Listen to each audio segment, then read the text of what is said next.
کہ جو 26ویں آئینی ترمیم ہے جس کے ذریعے سپریم کورٹ کو اور ہائی کورٹس کو حکومت کا ڈپارٹمنٹ بنا دیا گیا ہے اس کو ختم کیا جائے. جس طریقے سے لائی گئی ہے ترمیم اسی طریقے سے اس کو ختم کیا جائے، کیونکہ اس ترمیم کے بعد جو آزاد عدلیہ ہے وہ بالکل ختم ہو کر رہ گئی ہے. اور یہی وجہ ہے کہ عمران خان صاحب کہہ رہے ہیں کہ تمام پاکستانی چاہے وہ جس بھی شعبہ ہے زندگی سے ہوں وہ اس احتجاج میں شریک ہوں، طالب علم اس احتجاج میں شریک ہوں، کسان اس احتجاج میں شریک ہوں، تاجر اس احتجاج میں شریک ہوں، وکلاء کمیونٹی جو ہے وہ شریک ہو، اور بھی جتنے بھی کلاسز ہیں پاکستان کی، ان تمام سے عمران خان صاحب نے اپیل کی ہے کہ وہ 24 نومبر کو اسلام آباد میں اس کال کے لیے پہنچیں. اور دوسری جو ڈیمانڈ ہے وہ ہے آئین اور قانون کی بحالی. آئین اور قانون کے علاوہ جمہوریت اور آئین کی بحالی بھی اس کا حصہ ہے. اور ظاہر ہے آپ کو پتہ ہے کہ جب سے رجیم چینج آپریشن ہوا ہے پاکستان میں، اس کے بعد سے لے کر اب تک جو کانسٹیٹیوشن ہے وہ برائے نام رہ چکا ہے. جو آئین ہے اس کو آپ اسے کہہ سکتے ہیں کہ ایک مقدس کتاب تو ہے، لیکن اس کی کا احترام ختم کر دیا گیا ہے، اس کے اوپر عمل درآمد ختم کر دیا گیا ہے، اس کے اوپر اپنی مرضی کا آئین مسلط کر دیا جاتا ہے، اپنی مرضی کا قانون بنا دیا جاتا ہے، اور جو قانون ہے وہ آئین کے اوپر بھاری بنا دیا جاتا ہے. اس کے اندر الیکشن کمیشن آف پاکستان کا بڑا کردار ہے، پاکستان کے دیگر اداروں کا بڑا کردار ہے، اور سپریم کورٹ آف پاکستان کا بڑا نیگیٹو کردار ہے کہ انہوں نے پاکستان کے آئین کی بحالی اور جمہوریت کو کمپرومائز کر دیا ہے just for the sake of کہ آپ کو ایک شخص سے خوف ہے، عمران خان سے خوف ہے، پاکستان تحریک انصاف سے خوف ہے کہ وہ کہیں پاور میں نہ آ جائیں. اور وہ اگر پاور میں آ گئے تو پھر ہماری جو نوکریاں لگ رہی ہیں یا پھر جو ہمارے اس وقت سٹیکس ہیں وہ سارے ختم ہو کے رہ جائیں گے. زد انا ہٹ دھرمی، اور آپ اسے کہہ سکتے ہیں کہ اپنی جو خواہشات ہیں اس کی تکمیل کے لیے پاکستان کی جمہوریت، پاکستان کے آئین، پاکستان کے قانون، اور سب سے اہم بات جو بنیادی انسانی حقوق ہیں ان کے ساتھ کھلواڑ کر دیا گیا ہے، اور جو روایات ہیں ان کو بھی پس پش ڈال دیا گیا ہے. اور جس قسم کی یہ تاریخ اس وقت لکھی جا رہی ہے، یہ ماضی کی جو تاریخیں ہیں جتنی بھی پاکستان کی تاریخ کے اندر جو واقعات ہوئے ہیں ان سے سب پہ بھاری یہ تاریخ جو ہے وہ ہے. گنوانے بیٹھ جائیں تو ظاہر ہے یہ 10-12 منٹ کا جو ویلاگ ہے یہ کم پڑ جائے گا کہ اس طرح کے مظالم اور ظلم ہوئے ہیں، ریپیٹ کرنے کی ضرورت نہیں ہے. تو یہ سارا کچھ جو اس تاریخ کا جو ہے وہ حصہ ہے، اور یہ سارا جب بھی اس طرح سے پاکستان کی پولیٹیکل تاریخ کے اندر بات کی جائے گی، یہ دور ہمیشہ جو سیاہ تاریخ جو ہے، سیاہ دور کے طور پر جو ہے اس کو یاد رکھا جائے گا. اس لیے عمران خان صاحب نے کہا کہ آئین، جمہوریت اور جو اس کی بحالی ہے وہ ضروری ہے. پھر مینڈیٹ کی واپسی، ظاہر 8 فروری 2024 کو مینڈیٹ پاکستان تحریک انصاف کو ملا. فارم 47 کے اوپر حکومت مسلم لیگ نون کی قائم کر دی گئی، پیپلز پارٹی کی قائم کر دی گئی، اور جو جیتنے والے ہیں ان کو ہروا دیا گیا، اور جو ہارنے والے ہیں ان کو حکمران بنا دیا گیا. اور جو جیتنے والے تھے، اب اصلی جیتنے والے وہ جیلوں کے اندر ہیں، اور جو ہارنے والے ہیں یا جن لوگوں نے ووٹ نہیں دیا وہ اس وقت پاکستان کے وزیر، منسٹرز اور بڑے بڑے عہدوں کے اوپر حکمران بن کر بیٹھے ہوئے ہیں. تو اس لیے مینڈیٹ کی واپسی اور 26ویں آئینی ترمیم کی بحالی کی جو بات خان صاحب کر رہے ہیں، اس کا مطلب سیدھی سیدھا سے یہ ہے کہ جس سے یحییٰ آفریدی صاحب اور جو آپ نے آئینی بینچ کا ڈرامہ بنایا ہوا ہے یہ سارا کچھ ختم ہوگا، اور جو سپریم کورٹ ہے وہ واپس بحال ہوگی، اور چیف جسٹس جو سید منصور علی شاہ ہیں وہ آئیں گے. That's the point. چوتھا بڑا مطالبہ جو عمران خان صاحب کا ہے وہ بڑا ہی انٹرسٹنگ اور اہم مطالبہ ہے. وہ کہتے ہیں کہ جو آپ کے علم میں ہی ہے کہ بڑے بے گناہ قیدی، سیاسی قیدی جو ہے اس وقت گرفتار ہیں، وہ لوگ جن کے اوپر کوئی مقدمہ نہیں ہے یا جن کا کوئی ٹرائل نہیں ہو رہا، ان سب کی رہائی کا مطالبہ کیا گیا ہے. تو یہ 4 بڑی ڈیمانڈز ہیں، اور ظاہر ہے اسی سے ہی پاکستان کے سارے مسائل کا جو حل ہے وہ لنک ہے. اس کے علاوہ جو تیسری اہم ڈیولپمنٹ ہے وہ یہ ہے کہ پاکستان تحریک انصاف نے اب احتجاج کو واپس لینے کے حوالے سے مشاورت شروع کر دی ہے. ایک تو ظاہر ہے سردیاں ہیں، پھر سموگ کی صورتحال ہے، یہ بھی ایک ایڈیشنل جسے کہہ سکتے ہیں کہ ڈیفیکلٹیز ہیں. ہر چیز کا پلان کیا جاتا ہے، غور کیا جاتا ہے چیزوں کے اوپر کہ کیا یہ چیزیں قابل عمل ہیں یا پھر یہ چیزیں قابل عمل نہیں ہیں. اور تیسری جو اہم اور بڑی وجہ ہے وہ یہ ہے کہ عمران خان صاحب نے کہا کہ اپوزیشن کی دیگر جماعتوں کو بھی آن بورڈ لیا جائے اور ان کو بھی ساتھ ملایا جائے. اب جو اپوزیشن کی باقی جماعتیں ہیں انہوں نے پہلی بات تو یہی کی ہے کہ جب آپ لوگوں نے اعلان کیا ہے، اور وزیر اعلیٰ خیبر پختونخوا علی امین خان گنڈا پور کا بڑا کردار تھا اس اعلان کے اندر، کہ جب آپ لوگوں نے اعلان کیا ہے تو پھر کم از کم اپوزیشن کے جو الائنس ہے ان کے ساتھ مشاورت تو کر لینی چاہیے تھی. تاریخ کا اعلان کرتے وقت کچھ چیزوں کو دیکھ لیا جاتا، لیکن آپ نے اب اعلان کر دیا، اور اعلان کے بعد جب آپ بات کر رہی ہیں تو تھوڑا سا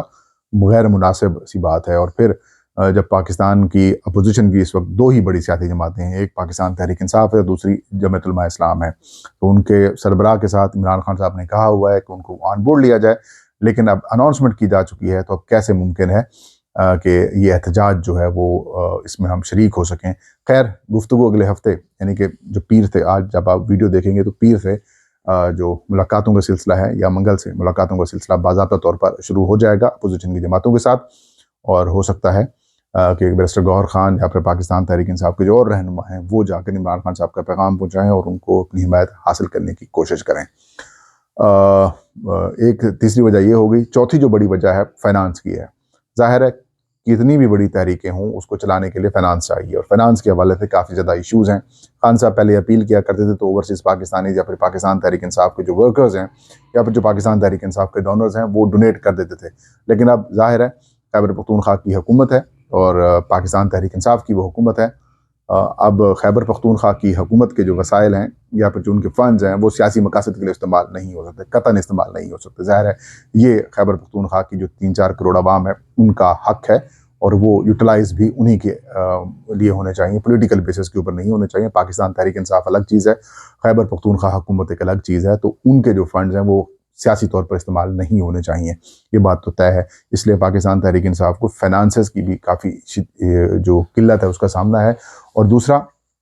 جو اہم اور جو چوتھا پانچواں جو اہم اور بڑا معاملہ ہے وہ یہ ہے کہ تحریک انصاف کے جو ورکرز ہیں وہ ڈی موٹیویٹڈ ہیں، اس میں کوئی شک نہیں ہے، کیونکہ علی امین خان گنڈا پور صاحب کی کمزور لیڈرشپ کی وجہ سے کئی مواقع ملے پاکستان تحریک انصاف کو، اور وہ احتجاج جو خان صاحب چاہ رہے تھے وہ اس رنگ میں پاکستان تحریک انصاف کے ورکرز آ بھی گئے تھے۔ پنجاب کے حد تک بھی پاکستان تحریک انصاف ورکرز کو نکالنے کے اندر کامیاب ہوئی، لیکن جو ڈی چوک والا معاملہ شروع ہوا اس کے اندر جس طریقے سے علی امین خان گنڈا پور اپنے ساتھ بڑے لوگ خیبر پختونخوا سے لائے تھے، لیکن ان کو اکیلا چھوڑ کر موٹر وے کی سائیڈ کے اوپر یا پھر جی ٹی روڈ کے اوپر اکیلا چھوڑ کر جب وہ ڈی چوک کی سائیڈ کے اوپر، وہ بھی نہیں بلکہ چائنا چوک کے اوپر پہنچے اور اس کے بعد کے پی کے ہاؤس وہ شفٹ ہو گئے، اس کے بعد سے کافی زیادہ ڈی مورلائزیشن تحریک انصاف کے ورکرز کے اندر ہے، اور یہی پلان ہے اسٹیبلشمنٹ کا یا پھر حکومت کا یا پھر جو پاکستان تحریک انصاف کے کچھ لوگ جو اس وقت حکومت کے ساتھ ملے ہوئے ہیں جن کے اوپر کافی زیادہ کنسرن شو کر رہے ہیں عمران خان صاحب خود بھی، تو ان کا بھی یہی پلان ہے کہ جو تحریک انصاف کے ورکرز ہیں ان کو ڈی موٹیویٹ کر دیا جائے اور پاکستان میں بنگلہ دیش یا پھر جو سری لنکا والی صورتحال ہے اسے پیدا نہ ہونے دیا جائے، اور جو سسٹم ہے چلتے رہنے دینا چاہیے۔ بھلا کیسے ممکن ہے کہ سپریم کورٹس 2 بنا دیں آپ، عدالتوں کے اوپر چیکس ختم کر دیں، سپریم کورٹ کی جو باقی جو سپریم کورٹ ہے آپ اس کے اختیارات سیشن کورٹ مجسٹریٹ لیول سے بھی کم کر دیں، تو یہ آپ کیسے